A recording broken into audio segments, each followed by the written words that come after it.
been posting videos as the Cardboard Kid for over 2 years now. Thank you all for supporting me here on YouTube, on Twitter, and on Board Game Geek. Your support means I can keep reviewing games, interviewing people, and making special features like this. Today, I wanted to give an update on the games I reviewed in 2018. Like Yinch, the only reason we don't play Onitama more is because it's only 2 players. Unlike Yinch, it's super short, so when we do play it, we play it a few times. So good. We've added the expansion cards, and they're very interesting. Maybe I'll give those a quick review sometime. When we play Drop Mix, it's usually the awesome freestyle mode or party mode.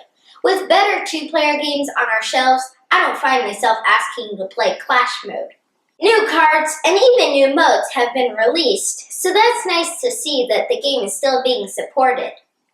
I ain't afraid of no ghost. I am afraid of ever having to play Ghostbusters, the board game again. We traded this one away. Memoir 44 belongs to our friend Ariel, so I haven't played it since last February. With 1918 Death on the Rails on our shelves, I'm not in any rush to play Memoir 44 again. Cat Lady is a very good game that could be great with a bit more to do and think about. Casual gamers will love this, and it's one that we love to play when Ariel brings it. We played the phone version a lot. King Domino is better than I remembered. I'd still rather play Herbaceous, Raptor, or Carroll County Cake Swap, but I like it. Roads to Riches lasts far too long and needs at least 4 people, but is so much fun when we play it. I just don't want to play it too often. This is better when you've forgotten a lot of the cards.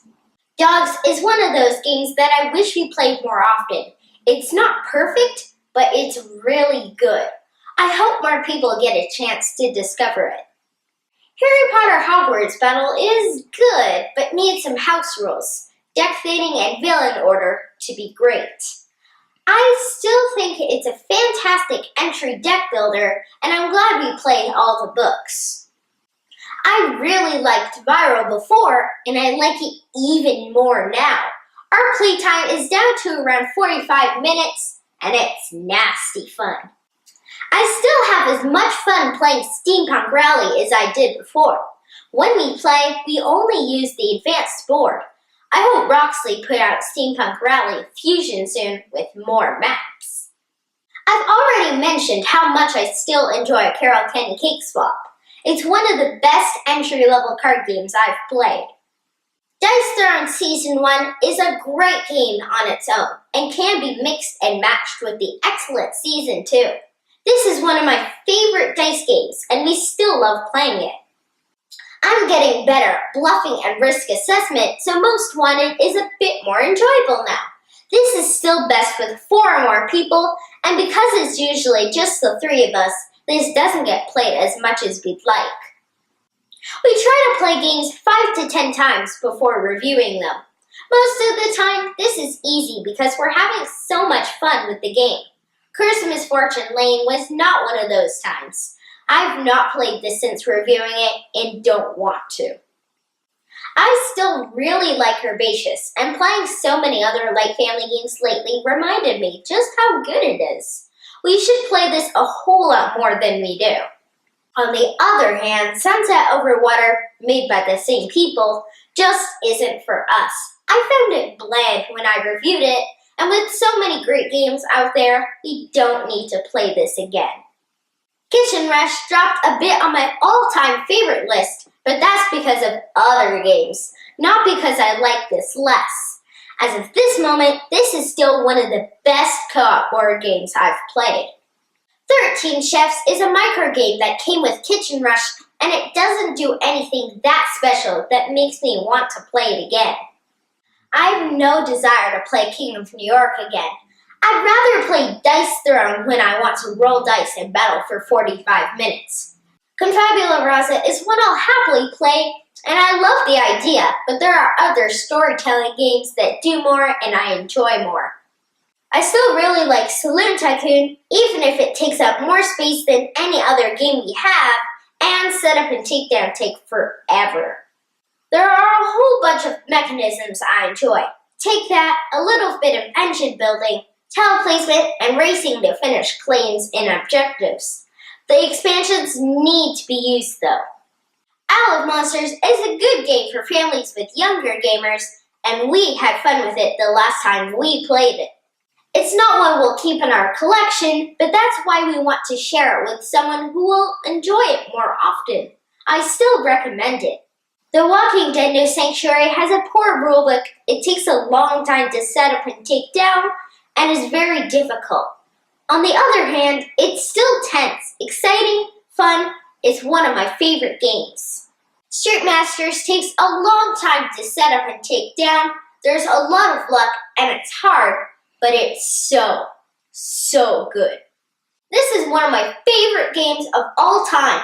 We're still trying new things with the base box and first expansions, and the upcoming Aftershock expansion adds even more. Macroscope's biggest problems are that there isn't enough to do and the art isn't clear. After replaying it about 2 months ago, I'm comfortable saying it's not a game I want to or need to play again. It got less fun as I got older.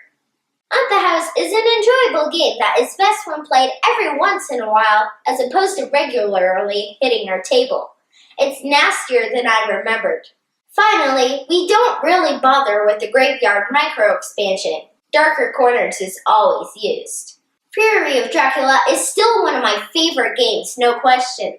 As I get older, I enjoy this even more. The Crusoe Crew is so much fun to play with family. When I replay the finished books, maybe I'll do it with my friends. Scofton is a game I quite like and will happily play when it's suggested, but because of the many great games we have, isn't one I suggest. That's not a fault of the game, it's just the way it is. Super Motherload is a really clever game, and I wish we could play it more often. I'd love to see this get expansions. Cartooner is one of my favorite games to play with large groups. We borrowed the copy I reviewed, but I think about it all the time and want to get a copy for us. I still think 1918 Death on the Rails is really good. The scenarios feel very different, the sides feel very different, and I still love the way Cards and Initiative is done. I also love that Mom can't beat me at this game. We don't have a lot of card games, and Cahoots is one of the better ones I've played. It needs 4 people though.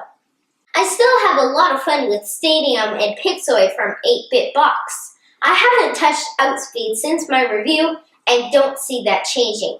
Hopefully some expansions start coming out for this soon. I had to return the review copy of Chai, but I'm super excited for the finished version. It's a light, fun way to spend an evening together. When I reviewed Fairy Tale, I said I would only play with 3 or more people. After playing it again with 2 and 3 players, I think I actually like it most as a 2-player game. Indian Summer has beautiful art, light strategy, and a lot of tactical gameplay in 45 minutes. I love Patchwork, and this is a multiplayer version of that with a few twists. In other words, I like this even more than before.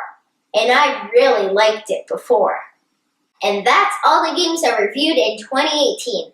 I like some games more than I used to, and I like some games less than I used to. It happens. Drop me a line on Twitter at cardboard_kid and let me know which games you've changed your thoughts on. Thanks for watching.